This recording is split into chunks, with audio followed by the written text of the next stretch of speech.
Good morning, everybody. It's Valerie.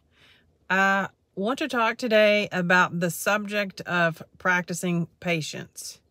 In a recent video, I expressed my feelings on the topic of receiving compliments for the way I practice patience. And I know it upset a lot of people. And I also had messages of support from people who are in similar situations as mine and understand what I was trying to say, but probably didn't say very well. So after a good discussion with some friends and followers, I wanted to expand on my comments just a little bit. I understand that there are many people who love Jess very much and mean absolutely nothing by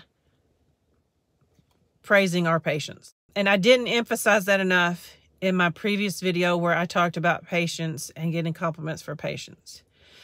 My intent was not to criticize or diminish the value of positive, supportive comments that we receive. That's very important to us. And I know and understand they're meant in a positive kind of way. I didn't use good terminology. So one of the things I said in my video was I don't appreciate it. And it didn't come across the way I meant it. What I meant was I don't experience those compliments or those comments as a positive reflection on myself.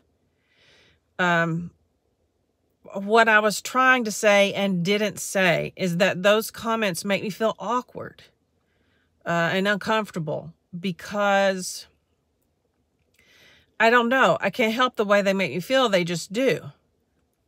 And I think part of it is not everyone who makes those comments does so with love and respect for us. I have received some that are outright critical and not nice about Jessica. And so it probably puts me on the defensive in general. But part of it is, on our channel, our goal is to share a joyful life. We want to share what life can be like, living it with a dependent adult who has a lot of needs and requires 24/7 care. And we want to show that it can be a joyful life. And we do experience a joyful life with Jess. She is so full of joy, and we all experience so much joy together. And I think that coming from that place, when we receive compliments about our patience, I think that inwardly, I feel that as a slight contradiction with what I'm trying to share on the channel. So when I'm trying to share the joy and I post a video about something that we find enjoyable, amusing, whatever, and somebody might respond, "You have the patience of a saint," then I'm kind of confused because I'm like, okay, but why? I mean, what did you experience in the video that's your takeaway instead of the joy we feel? And so everybody's different. Everybody experiences things differently. And so I think sometimes people say that, or most of the time, people say that. I just don't know their point of reference because we get similar comments on all platforms, on new videos and old videos. And so we read all of our comments almost every day. There's a team of us. And so it's Hannah reads them. I do. Marlo does. Bad Daddy reads them. Granddad helps read them. Some of our supporters help read them. We read all the comments. And so I don't always know what the reference is. And one of my friends that I talked to about this asked me, going forward, is there something else that you would prefer? A different way you would prefer for people to say that or acknowledge it? And it's hard for me to know what I would rather people say because I'm just living it every day. So to me, I'm just used to it. I don't view it as having a lot of patience. So I can't really say you could say it like this, or it would be better if you did that. I mean, I wish I had the answer to that, but I don't.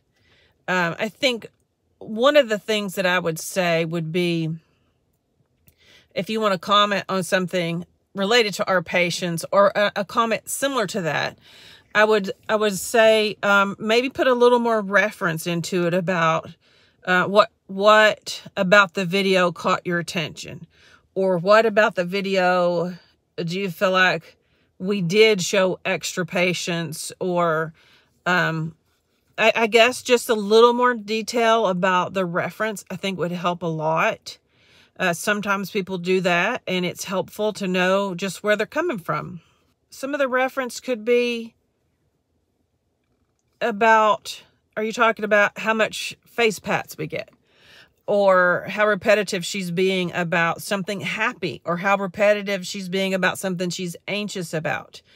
Or is she making happy sounds over and over again? Is it just my general demeanor you're discussing? And I think if I had a little more information with these comments, it would help me going forward, because when I make videos, when I try to sometimes put educational description, or just like, I would like for y'all to know what I see. I did a video not too long ago about what do you see? And it was I don't remember specifically right this minute what the video was about, but my point was, this is what I hope you see in the video.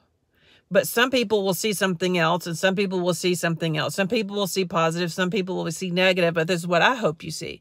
So when I write descriptions in video, a lot of times this is what I hope you see, but sometimes people see other things, and I'm interested in that, because the next time I do a video, or the next time or whatever, I know that those are points of interest. Years ago, I did a video on how am I so patient, and I'll put a link up in the top, and you'll see that I discuss in there that my patience, that I do have, and I acknowledge that I do have patience, it comes from a place of a natural born calmness. I've just always been a calm, subdued type person. It's just my nature. And I like to view patience more in terms of a practice. So we practice patience. That's how we live our life. That's how we manage day to day. We practice having patience. We practice patience. So it's a way of life. It's in our best interest to practice patience with Jessica, especially in response to stress and anxiety. If we stay patient, calm, steady, it helps her eventually come back around to that place. If I do lose my patience, If I do lose my patience, it's okay, because it helps teach boundaries. It helps Jess know what my limits are. And that's okay. I'll usually feel bad when I lose my patience, but it happens, and it's natural, and it's okay. And then, I'm accustomed to the repetitiveness. It's, for Jessica, it's part of her processing. It's reinforcing to her. Sometimes the repetitiveness is about just being happy and saying things that make her happy and remind her of happiness. And I feel like if I'm not patient, or if I was impatient with those things, it would be me being impatient or intolerant of Jess being who Jess is, and Jess demonstrating her happiness. I think that's, I just don't go there, because she does make me happy. I love Jess for who she is. We do experience a lot of joy. So I hope this has helped clear up what I meant by my statement. I don't want people to stop commenting and expressing and answering questions. We do these videos off the cuff. We rarely prepare for a video or prepare for a Q&A. I almost always just go off the cuff with my Q&As. And so, I don't always pick the right words, or choose the right words, or say it just right, or say the right thing. I'm human. I'm fallible. I'm sensitive at times. And, you know, I have feelings. And I think that when I express my feelings, it's okay for me to have feelings. And I might not express them the best way. And so, anyway, I hope if you were not happy with the way I said it, that this, you know, helped clear things up. I know it won't for everybody. And that's okay because everybody's different. I appreciate you guys every single day. I appreciate having you here. I saw a comment today. Somebody said, do you like doing vlogs? Yeah, we love it. That's why we're here. We like doing vlogs. Somebody else asked me, am I kind of backing out of the picture and letting the girls take over? No, I'm not. I'm not. I am just, I have seasonal affective disorder, and in the winter, I kind of withdraw. I kind of go into a little cave. Sometimes I don't want to be on camera. Sometimes I don't want to chit-chat, but spring is here. I'm feeling better. We're going to have a good season, and I'm not going away. I'm still here. I'm still going to contribute. I'm still going to be in videos. I'm here to stay. Thanks for listening. Thanks for being patient with me. And thanks for giving me a chance to explain in deeper detail what I was trying to say, but said poorly. Bye, everybody.